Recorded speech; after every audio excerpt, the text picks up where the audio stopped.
And we're back, ladies and gentlemen, with a brand new video. It's your boy, it's your host. You know the rest. You know the rest. If you're a returning subscriber, thank you so much for tuning back in. If you're a brand new subscriber, welcome to the humble abode of FootySessions, man.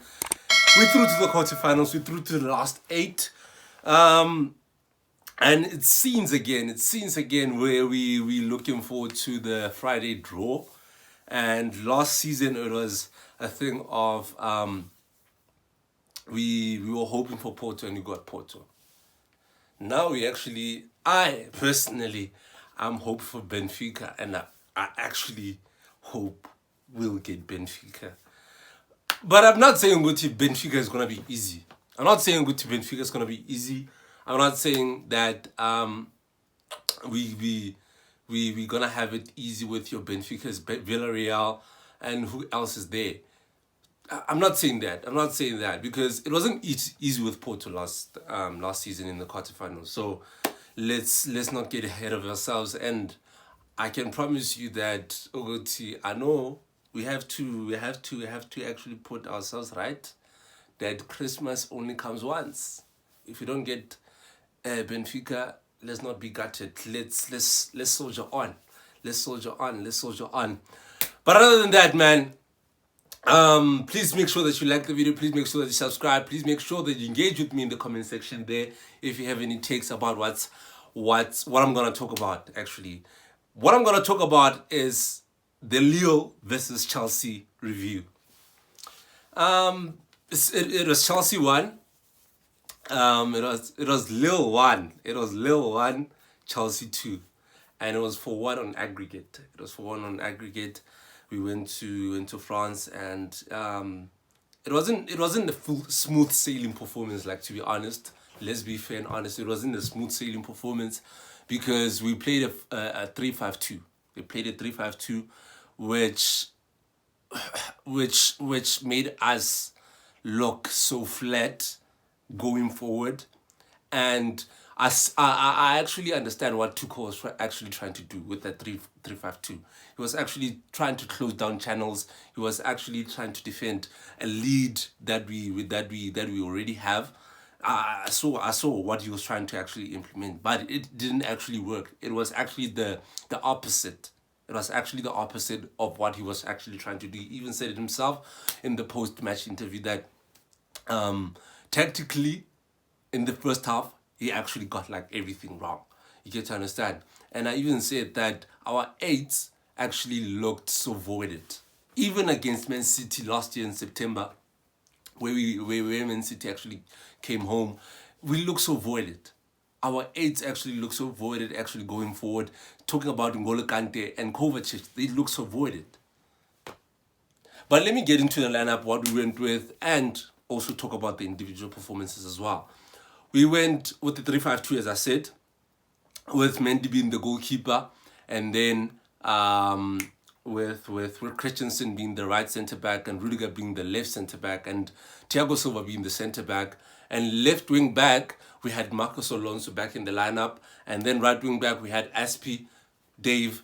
We had three midfielders, which were N'Golo Kante as the left. As the 8, as one of the 8 on the right, and then we had Kovacic on the left hand side as another 8, and then we had Jorginho being our setter, and then up top we had two attackers, which were Pulisic on the left, and then we had Kai on the right. Okay, let me go about it this way. Our midfielders, I understand what Tuchel was actually trying to do, right? I'll talk about Mendy, but I'm so focused on our midfield. Our midfield yesterday actually looked so exposed. They actually looked so exposed because I understood, like in the first leg, it was a Renato Sanchez actually running Kova and Jorginho over. It was that thing. It was that thing where Lille's midfield was so strong. They were so strong. Even yesterday, they were so strong. With 3 midfielders in the middle of the park, it was nothing.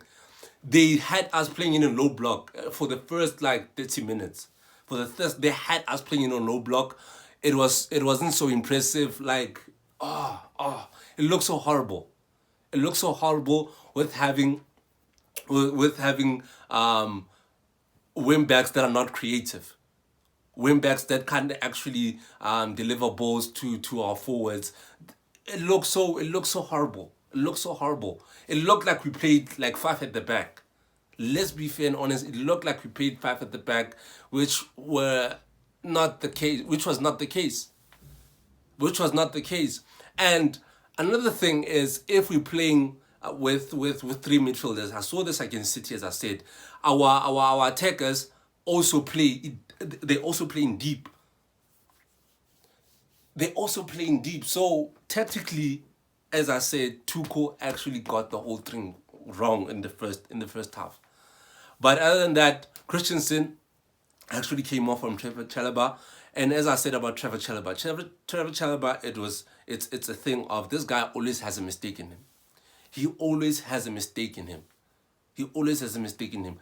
But I'm not saying Ogoti, Trevor Chalobah should actually be written off, should actually sit on the bench from now on, or shouldn't actually start games. He's still young. And it's his first season. It's his first season, right? Yeah, it's his first season. It's his first season. So actually, and he's played good. He had like majority of his games has been like so good. Majority of his games has outplayed his bad performances. And as I said, that Trevor Chalobah always has a mistake in him. So when he got in, he actually did another straight pulling. He actually did another straight pulling, which caused a free kick, which actually led to a penalty, where Jorginho actually stopped the ball from actually going to be a shot on target, which actually led to a penalty. So it's a thing of Jorginho was also exposed. Like coming back and like Jorginho defending yesterday was so horrible. And I told you this last on my previous video that Jorginho under pressure, he gets to clip players, he gets to be so poor. Like going back, if he loses the ball, and he loses the ball where it's so like he loses the ball in critical conditions, in critical positions, where you feel like if he loses the ball, it's gonna be a goal. Like immediately, it's gonna be a goal because it will be a very huge transition. If Jorginho loses the ball, we are doomed. We are doomed. We are done. But we have your Rudigers and Thiago Silva to actually do the cleaning up. So Jorginho lost the ball like a couple of times yesterday. Like actually defending Jorginho was bad. He made it up with that Pulisic assist. I think there was like two balls that he actually gave our forwards that were actually so good. So going for Jorginho was good. And then defending, as I said, he was horrible. And then came in the second half. In the second half, Mason Mount actually came in for Kovacic. We went back to what we know, which is a 3-4-3. We went back to what we know, and it actually worked. We were able to actually capitalize on those small pockets of spaces where we had N'Golo Kante was bad as well. Let's not take that out of the equation. Let's not overlook how N'Golo Kante actually played. N'Golo Kante is running out of legs, guys. Let's be honest. N'Golo Kante is running out of legs. It's time we think about replacing N'Golo Kante.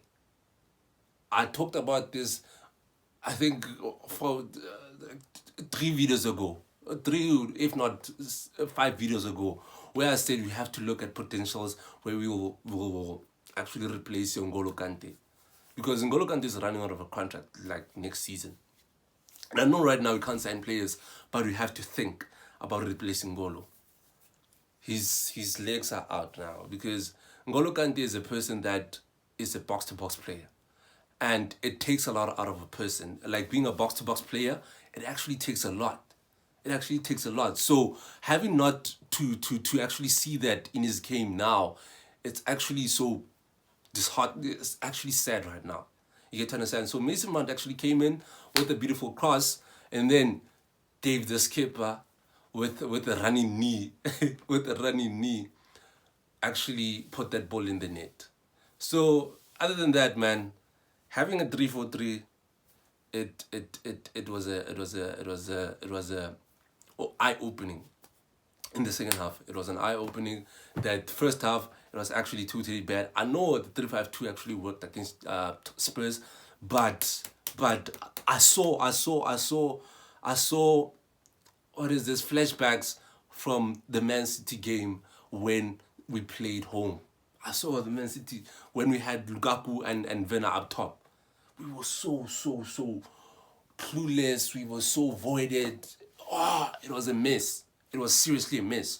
So other than that, man, it was a very nice way to actually close down this two-legged game.